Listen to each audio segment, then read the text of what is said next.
안녕하세요. 인사이트 주식 채널의 아입니다.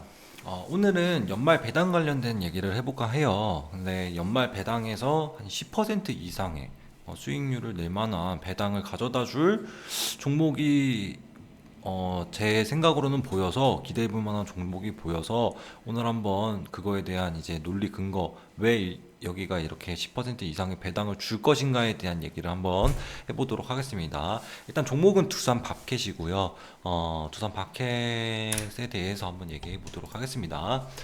왜 여기에서 현금 배당을 이렇게나 많이 줄까? 10% 이상을 많이 줄까라는 얘기의 근거는 일단 기본적으로 이 최대 주주의 이해관계 논리에서 시작돼요.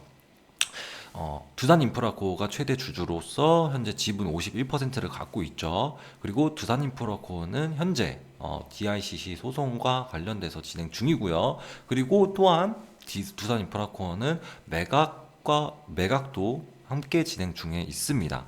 즉, 이 두산인프라코어의 DIC 소송과 매각 관련된 이슈를 먼저 체크를 해봐야 된다는 거죠. 그러한 이해관계에서 나오는 부분들에서 두산 바켓의 현금 배당 가능성이 나옵니다, 여러분들. 그래서 제가 한번 철저하게 한번 분석해 보도록 할게요.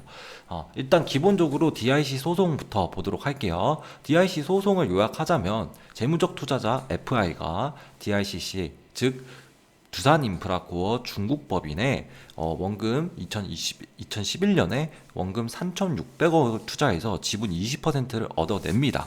그래서 그 지분 20%를 얻어낼 때 사실 IPO가 진행된다라는 가정하에 투자를 하게 된 거예요. 왜냐하면 얘네 입장에서는 3,600억 투자해서 얘네가 만약 IPO 진행하면 그 이상으로 이제 기업공개 진행하면 그 이상으로 이제 받게 되잖아요. 일반적으로 그렇게 진행을 많이 하고 기관 투자에서. 근데 DICC가 IPO가 진행이 안 됐고요. 그렇게 장기화되면서 2015년에 소송까지 이어지게 됩니다. 그렇게 해서 재무적 투자자 FI 측에서 주장하는 금액은 7,100억 원이었어요. 2015년에. 그리고 7,100억 원을 바로 그냥 전액을 다 달라는 그 소송을 낸 게 아니라 그 중에 일부인 100억 원만 갖고 진행을 했거든요. 사실 왜 100억 원만 갖고 진행했는지는 이해가 안 되지만 어쨌든 그 100억 원을 갖고만 진행을 했어요. 그렇게 되면서 1심에서는 패소를 했죠. 1심에서는 너네 지분 유지해라 라는 의미로서 패소를 하게 되었고요. 2심에서는 재무조속 투자자가 이겼습니다. 완전 승소를 거뒀는데 이 승소에서 가장 중요한 거는 얼마를 지급하냐잖아요, 사실상. 그러니까 너네가 주장하는 금액 7,100억 원이 맞느냐 안 맞느냐 다 받아들여줬어요. IRR 15%를 연수익률 15%를 적용해서 그 복리 계산에서 지급한 금액이 되는 거거든요. 그렇게 되면 현재 시점까지 그게 이어진다는 가정하에 보면 지금은 더 큰 금액으로 불어났고 지금 현재 우발 채무 1조 원이다라고 얘기가 나온 이유도 지금 여기에 근거가 나옵니다. 하지만 실질적으로 이 7,100억 원의 일부인 100억 원만 승소를 판결을 받은 거고요. 이거에 대해서 추가적으로 나머지 7천억에 대한 그 소송도 2018년에 이제 진행하고 있는데 아직 1심에서 진행 중입니다. 그렇기 때문에 엄청난 장기화된 시간이 필요해요. 전체 금액을 얘네가 받으려면. 이해하셨습니까? 그러니까 즉 지금 현재 진행하고 있는 3심 판결이 나와도 얘네가 이 2심에서 이미 승소한 그 근거를 갖고 7천억 나머지 7천억에 대한 1심을 따로 추가 소송을 했기 때문에 지금 현재 DIC 소송에서 3심 대법원 판결이 나온다고 해서 끝나는 게 아닙니다. 이 우발 채무는. 이해하셨습니까? 그런데 그런 상황에서 얘네는 이거를 팔아야 되잖아요. 두산중공업 3조 자금만 마련으로 해서 두인프를 팔아야 돼요. 근데 그런 상황에서 지금 DIC 소송에 관련된 문제를 이게 3심 대법원 판결이 나와도 해결할 수가 없습니다. 앞서 말했다시피 이 부분에서 이 2심 승소를 이김으로써 얘네가 다시 이 나머지 7천억에 대한 추가 소송을 했기 때문에 그 부분에 대한 리스크가 끝나질 않아요. 이해하셨습니까, 여러분들? 그러면서 이게 장기화되는 가능성이 존재하고 하지만 두산중공업은 3조 자금만 빨리 마련해야 되잖아요. 그런 의미에서 지금 이 산업은행이 우선협상사로 진행을 하면서 들어왔던 이유도 지금 현대중공업 산업은행이 이제 현대중공업에게 이렇게 권유를 한 거거든요. 두산인프라 매각에 관해서 너네가 참여를 하라고. 그렇게 하면서 같이 참여를 했고 지금 현재 우선 협상자까지 나왔는데 산업은행에서 어느 정도 이 DIC 소송 관련돼서 합의를 지어줄 가능성이 높다. 그렇게 해서 이제 진행할 가능성이 높다라고 이제 말씀을 드리고 싶고요. 일단 그러면 한입이 가능성이 높다라는 점에서 합의를 본다는 관점에서 봤을 때 여기 부분에서 이제 합의를 볼 가능성이 높은 이유는 지금 현재 두산인프라코어를 팔아야 되는데 DIC 소송이 문제가 되고 있고 DIC 소송은 지금 이게 3심 판결이 나온다 해도 끝나는 게 아니라 이 얘네가 이제 2심에서 받은 2심 판결 승소에 대한 근거로서 추가 소송을 한 부분까지 있기 때문에 이 장기화될 가능성이 높다. 그래서 두인프를 팔려고 하면 합의를 봐야 된다. DIC에 대한 그 재무적 투자자와 합의를 봐야 된다라는 결론을 도출할 수 있는 겁니다. 그래서 그러면 얘네가 합의를 본다고 하면 이 GICC 지분 20%를 얼마에 책정할 것인가가 가장 큰 논쟁점이 되겠죠. 지금 현재 FI가 원하는 금액은 처음에 2015년도에는 7,100억이었지만 현재는 더 이제 IRR 15%로 계산해 봤을 때 더 높은 금액으로 책정이 될 수 있어요. 사실 근데 얘네도 그 이 15% 연수익률로 계산을 한다는 것 자체가 말이 안 돼요. 왜냐면 무슨 뭐 워렌 버핏도 아니고 연수익률 15%를 복리 계산해서 그걸 적용해서 내달라는 거는 사실 도둑놈 십보죠. 진짜 도둑놈 십보라고 저는 생각하고요. 그거에 대해서 대법원 판결도 그렇게 나올 것이라고는 생각 안 합니다. 실제 이게 끝까지 가보면 이거 절대 못 받는 금액이라고 생각하고요. 그 중에 한 절반 금액, 조금의 더 낮은 금액이라고 생각을 하겠죠. 그리고 FI 측에서도 그걸 알 겁니다. 자기가 끝까지 가게 된다면 이 금액을 자기들이 주장하는 금액 전부를 받을 수 있을 거라고는 생각 안 할 겁니다. 그래서 합의를 본다면 얘네들 입장에서도 좋은 거겠죠.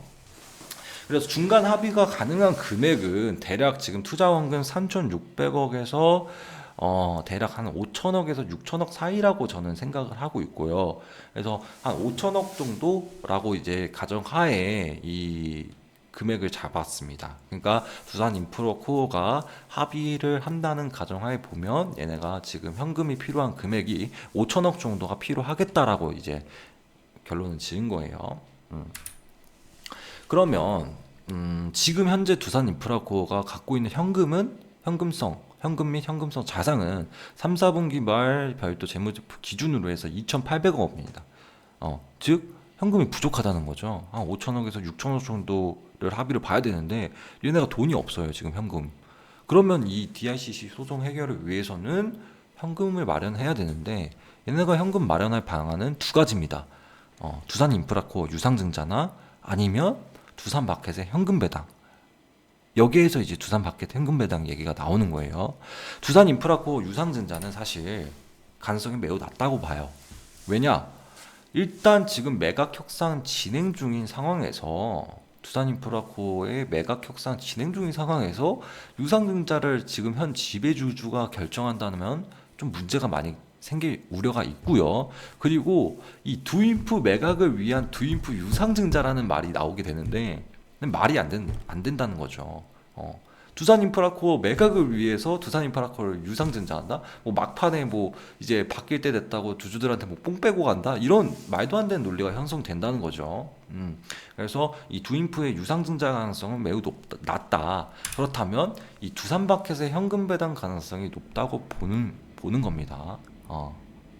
두산마켓 이 DICC 소송을 합의하기 위해서 현금 마련이 한 3천억 정도 필요한데 그 현금 마련을 두산마켓의 현금 배당으로서 땡겨올 가능성이 높다고 보는 거예요. 그래서 현재 많은 양의 현금을 보유 중이죠. 두산마켓 현금성 자산, 현금 및 현금성 자산으로 해서 3분기 말 현재 보유하고 있는 금액은 5,500억 5,600억 정도 되고요. 거기에 추가적으로 11월 10월 15일 기준일로 해서 11월 달에 수령한 금액이 1,000억입니다. 여기가 이제 클럽 인커멘트 코퍼레이션이라고 해서 이 두산 바켓의 자회사인데요. 이 자회사에서 그 자회사 100% 지분을 갖고 있는 자회사인데요. 이 자회사를 통해서 현금 배당을 받아서 한 1,000억 정도를 더 현금을 땡겨왔습니다. 두산 마켓이 현재. 그렇게 해서 지금 3분기 말에 나왔던 이 5,600억에서 이때가 9월 30일이거든요. 9월 30일 기준으로 해서 5,600억이 있었는데 추가적으로 1,000억 정도가 더 생겼어요. 현금 배당 자회사로부터 현금 배당 받아갔고요. 당사가 100% 지분을 소유한 자회사이므로 배당 금은 전액 당사가 수령할 예정이라고 공시가 돼 있습니다. 그렇게 해서 지금 현재 갖고 있는 현금 및 현금성 자산은 6,600억 정도가 되겠죠. 6,600억 정도를 현금을 보유 중입니다. 현재. 그리고 지금 현금 배당 시 전체 배당금의 절반이 두인프한테 들어가요. 그러니까 두산마켓의 지분 51%를 두인프가 현재 보유하고 있기 때문에 만약에 6천억을 다 뿌린다 하면 3천억 정도를 받게 되는 거죠. 그런 의미에서 이 현금 배당 가능성이 굉장히 큰 규모로 진행될 가능성이 높다라고 말씀드리고 싶고요. 현재 지분율 관련된 얘기고요. 그래서 현금 배당을 진행하게 된다면 합의 금액을 5천억으로 산정할 때, 이 DICC 소송 합의 금액을 5천억으로 산정할 때, 두인프가 현재 갖고 있는 현금 3천억에 더해서 한 2천억 정도가 더 필요하죠. 그렇게 해서 2천억 정도를 두산 바켓의 현금 배당으로서 땡겨 오려면, 두산 바켓에서는 4천억 정도의 배당 공시를 해야 됩니다. 그렇게 되면, 이러한 논리 근거의 흐름상 이 두산 바켓의 현금 가능성, 대규모의 현금 가능성을 제가 얘기 드리는 거예요. 그래서 결론은 이 4천억 정도의 배당 공시를 하게 되면 몇 퍼센트 수익률이 나오냐인데, 그럼 4천억 정도 지금 현재 전정기에 내놨던 현금 배당금 총액입니다. 1,200억, 900억 정도를 공시를 했고요. 수익률은 3.3, 2.8 정도 됐죠. 이 수익률은 사실 현 주가에 대비해서 나오기 때문에 훨씬 더 높아질 가능성이 높습니다. 왜냐하면 주가가 전기 대비해서 많이 떨어져 있는 상태잖아요. 그래서 주가는 수익률은 훨씬 더 높게 잡힐 수 있다. 그래서 어쨌든 현재 지금 1,200억 원, 그러니까 1,200억 원을 뿌렸던 전기에 대비해서 올해는 한 4천억 원 정도를 예상하고 있다면 수익률은 대략 한 3배, 4배, 3배, 3.5배 정도 계산할 한 13% 정도를 예상하고 있다라고 결론을 지을 수 있습니다. 오케이. 여기까지 해서 일단은 지금 제가 말씀드린 그 총 정리를 다시 한번 말씀드리자면, 어쨌든 두산 바켓의 현재 그러니까 이 논리 근거를 여러분들이 한 번 더 다시 논리 근거를 한번 천천히 다시 한번 되짚어 보도록 하겠습니다. 일단 가장 첫 번째로 두산 바켓이 연말에 13% 정도의 배당 수익률을 기대해 볼 만하다. 그 이유는 첫 번째로 두산 바켓의 최대 주주인 두산인프라코어가 현재 어떠한 이해관계에 쌓여 있고, 그 이해관계는 DIC 소송 그리고 매각과 관련돼 있다. DIC 소송은 현재 진행 중이다. 근데 굉장히 장기화될 우려가 있다. 3심 대법원 판결을 기다리고 있지만 이 대법원 판결이 난다고 해서 이 소송에 관련된 우발 채무가 끝나는 게 아니다. 왜냐? 2심에서 승소했던 부분이 지금 추가적으로 7천억에 관련된 그 진행이 1심으로 다시 한번 추가 소송을 진행 중이기 때문에 장기화된다라는 점이죠. 그런 의미에서 얘네가 지금 두산 인프라코어를 매각하려는데 DIC 소송을 선행과제로서 마무리 지어야 되는데 이 대법원 판결이 난다고 해도 끝나지 않습니다. 그래서 두산 인프라코어를 매각하기 위해서는 이 DIC 소송 관련된 이 이해관계자들이서 합의를 봐야 된다. 합의를 보는 가능성이 높다라고 말씀드리는 거고요.